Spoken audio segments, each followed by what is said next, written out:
ನಾವೀಗ ಗಂಗಾವತಿ ತಾಲೂಕಿನ ಆಗೋಲಿ ಗ್ರಾಮದ ಹೊರವಲಯದಲ್ಲಿದ್ದೇವೆ.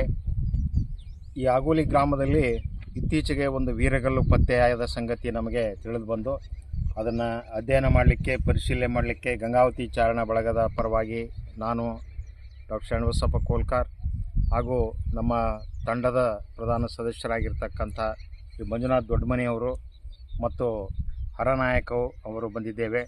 ಸ್ಥಳೀಯರಾಗಿರ್ತಕ್ಕಂಥ ಈ ವೀರಗಲ್ಲಿನ ಬಗ್ಗೆ ನಮಗೆ ಮಾಹಿತಿ ನೀಡಲಿಕ್ಕೆ ಶ್ರೀ ಹಾಗೂ ನಮ್ಮ ಜೊತೆಯಲ್ಲಿದ್ದಾರೆ. ಇದು ಒಂದು ಅಪರೂಪವಾಗಿರ್ತಕ್ಕಂಥ ವೀರಗಲ್ಲು.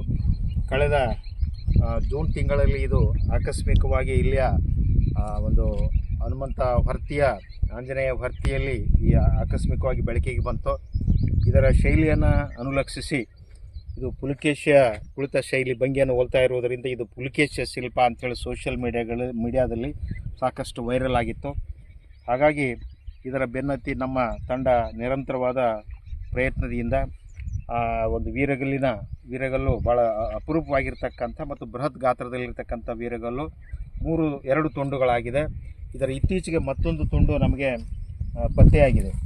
ಆ ಮೂಲಕ ವೀರಗಲ್ಲಿನ ಒಂದು ಸಮಗ್ರ ಅಧ್ಯಯನಕ್ಕೆ ಆಸ್ಪದ ಆಗಿದೆ.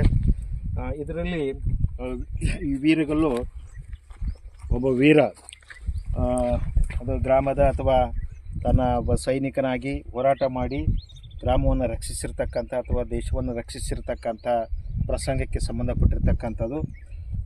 ಇಲ್ಲೂ ಕೂಡ 3 ಹಂತಗಳಲ್ಲಿದೆ. ಸಾಮಾನ್ಯವಾಗಿ ವೀರಗಲ್ಲಿನ ರಚನಾ ರೀತಿಯಲ್ಲಿ ಭೂಲೋಕದಲ್ಲಿ ಅವನು ಹೋರಾಟ ಮಾಡ್ತಕ್ಕಂಥ ದೃಶ್ಯ, ಅವನು ಖಡ್ಗ ಹಿಡಿದುಕೊಂಡು ಶತ್ರುಗಳನ್ನು ಸಂಹರಿಸಿರ್ತಕ್ಕಂಥ ಒಂದು ಅದ್ಭುತವಾದ ದೃಶ್ಯವನ್ನು ನಾವು ಕಾಣ್ತಾ ಇದ್ವಿ. ಅವನ ಅಶ್ವ ಕೂಡ ಇದೆ. 2ನೇ ಹಂತದಲ್ಲಿ ಅವನು ವೀರ ಸ್ವರ್ಗ ಪಡೆದ ನಂತರ ಅವನನ್ನು ಅಪ್ಸರೆಯರು ಅವನನ್ನು ಸ್ವರ್ಗಲೋಕಕ್ಕೆ ಕರೆದುಕೊಂಡು ಹೋಗ್ತಕ್ಕಂಥ ದೃಶ್ಯ ಇದೆ. 3ನೇ ಹಂತದಲ್ಲಿ ಅವನಿಗೆ ಸ್ವರ್ಗ ಪ್ರಾಪ್ತಿಯಾಗಿರ್ತಕ್ಕಂಥದ್ದು, ಚಾಮರಣದಾರಿಯರು ಅವನಿಗೆ ಸೇವೆ ಸಲ್ಲಿಸ್ತಕ್ಕಂಥ ದೃಶ್ಯ ಇದೆ. ಮತ್ತೊಂದು ವಿಶೇಷ ಅಂದರೆ ಈ ಶಿಲ್ಪದ ವೀರಗಲ್ಲಿನ ಮೇಲ್ಭಾಗದಲ್ಲಿ ಶಾಸನ ಇದೆ. ಹಾಗಾಗಿ ಶಾಸನೋಕ್ತ ವೀರಗಲ್ಲು ಇದು.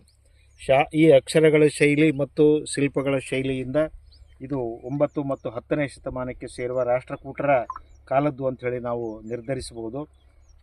ಇತ್ತೀಚೆಗೆ ನಾವು ಶಾಸನವನ್ನು ಓದತಕ್ಕಂಥ ಒಂದು ಪ್ರಕ್ರಿಯೆಯನ್ನು ನಡೆಸ್ತಾ ಇದ್ವಿ. ಶಾಸನ ಓದಿದ ನಂತರ ಈ ವೀರಗಲ್ಲಿನ ಸಮಗ್ರ ಒಂದು ಸಾಂಸ್ಕೃತಿಕ ಮತ್ತು ರಾಜಕೀಯ ಇತಿಹಾಸ ತಿಳಿದು ಬರಲಿಕ್ಕೆ ಸಾಧ್ಯ ಆಗ್ತದೆ. ಒಟ್ಟಿನಲ್ಲಿ ನಮ್ಮ ಗಂಗಾವತಿ ಪರಿಸರದಲ್ಲಿ ಲಭ್ಯವಾಗಿರತಕ್ಕಂಥ ಅತಿ ಪ್ರಾಚೀನ ವೀರಗಲ್ಲುಗಳಲ್ಲಿ ಇದು ಕೂಡ ಒಂದು ಅನ್ನುವುದು ಈ ವೀರಗಲ್ಲಿನ ಹಿರಿಮೆ ಮತ್ತು ಈ ಆಗೋಲಿ ಗ್ರಾಮದ ಅತಿ ಪ್ರಾಚೀನ ಇತಿಹಾಸಕ್ಕೆ ಇದು ಸಾಕ್ಷಿಯಾಗಿದೆ.